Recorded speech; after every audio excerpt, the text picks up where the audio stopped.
If you feel uncomfortable in a sales position, you're not going to put yourself in that uncomfortable position, so you will justify to yourself why you're not sending the letters. Oh, I've sent letters before and that didn't work. That's not the reason you're not sending them. You don't have an issue with believing that marketing works. You have an issue with being afraid it might work because you're going to get in front of them and you're going to make everybody uncomfortable. You know how we fix that? We work on our communication. We get better at how we speak to our prospects, because for a lot of agents, you don't have call reluctance. I definitely don't recommend cold calling at all, but you don't have call reluctance. If you were calling old prospects that you haven't converted, if you were to call them up, let's say they went to your website and you never converted them, calling them up, if you have that call reluctance, it's probably because you are uncomfortable. Whatever is going to happen, it makes you uncomfortable. I can tell you the guy I met regarding fencing, the guy I met regarding cutting down trees, the guy I met regarding all of the stuff I'm doing out there. I met an HVAC guy. If they're comfortable, they're cool with you saying no. They don't have an issue with that. They're cool with you saying yes. They're cool with you asking them questions. They're cool with you quizzing them as to their qualifications. None of that stuff bothers them. But the ones that are uncomfortable, the ones that feel like they need to justify themselves, the ones that just close up and wait to be asked questions rather than leading the way, they're never, ever, ever going to make it in sales. And I've met agents over the course of the last 25 years where before they even got licensed, of course, as I've dated people, you know, the woman would say, well, hey, you're the coach here. How would I do if I got my real estate license? Not very well. I would tell them if they are going to make it or if they're not. And it comes down to how well you speak with people. If you're a people person, if you know how to close a deal, if you go after what you want.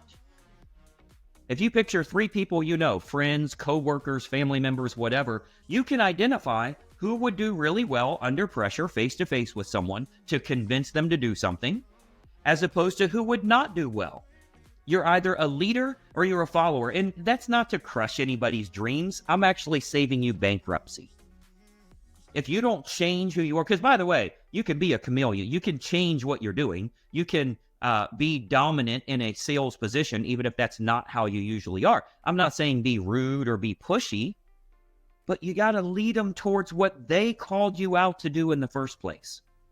If they call you about selling their home and you start talking about your freaking brokerage and how qualified you are, instead of getting them to their desired goal, how many of you are thinking right now, I need to revamp my listing presentation?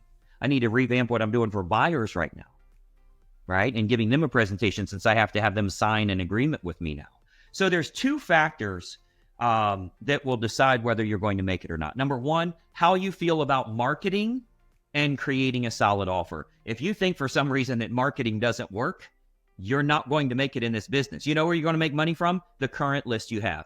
90% of my business comes from past client referral. Well, that's why your business sucks, and that's why it's the same every single year. If you may, I don't care what the number is. Let's say you gross, this is a really gross number, but if you grossed $120,000 a year, you're not making that much. That's what you're grossing. But if you gross $120,000 a year, that's what you're going to gross every year, and you're going to play around with, I tried this lead source, I tried this CRM, I tried this. You're not real serious about marketing.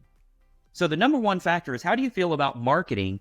And you can't market anything if you don't have a good offer to begin with. We got to dress you up a little bit. We got to fix up what it is that you offer, not physically, but what you're offering to the public. So that's number 1. How do you feel about marketing? And number 2 is how do you feel about sales presentations? If this were a training right now and then I rolled into a sales presentation where I were offering you something, I'm not. But if I rolled into a sales presentation where I'm offering you something right now, do you get uncomfortable? Oh, he's about to sell me something. Oh, I knew this was going to be a sales pitch. You better be as excited as you can be. You know why? Because someone who makes tens of millions of dollars a year is about to give a sales presentation and you're about to learn some shit. You better be taking notes. You better be excited. You better see where Greg said this or where he added this in or, oh, that's really good. When you go to the fair, you're missing out on the caramel corn. You're missing out on the beef jerky stand. You're going over to where the sales presentation is for the pots and pans because you want to see that guy give a sales presentation.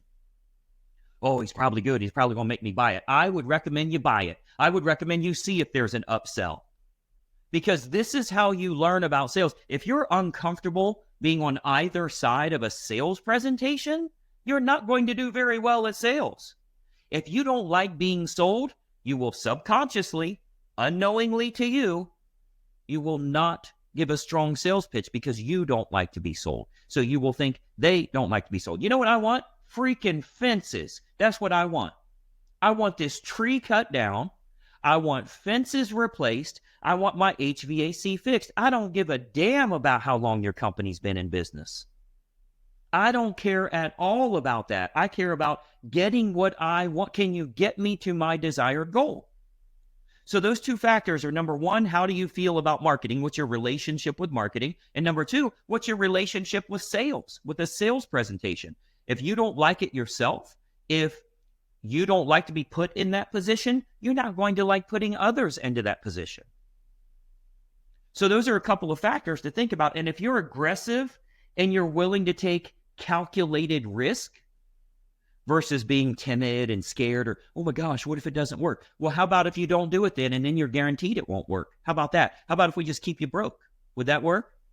Right? If I want you to, what I used earlier, call a FSBO. If you call a for sale by owner, oh my gosh, what if they say no? Well, how about if you just don't call them? At least now you know you're guaranteed to have a no. You're guaranteed you won't list their house. Why would you take a chance of listing their house? Let's just guarantee that you get no money, because that'll keep you comfortable. How you feel about sales will determine if you're going to win or not. So for so many agents, oh, I'm struggling, I'm a new agent, I heard it takes time. It doesn't take time. It takes 0 days for you to get your first deal, if you're taking the right approach and you have the right mental mindset, the right presentation. If you go out to war and you suck as a soldier, you're going to get killed out there. It's very simple. If you go out and you put them in an uncomfortable position, I don't care if you discount to nothing, they're not working with you. I didn't care what that guy's price was. I had to pull it out of him to even find out. I had to beg him to get information from him because he sucked. He sucked as a salesperson. So you have to really think about, if you put yourself in your prospect's shoes, that home buyer or home seller, are they comfortable with you? Do they feel relatable with you? Does it feel happy, excited, comfortable, relaxed? Or does it feel very weird? Like nobody can wait for this meeting to end.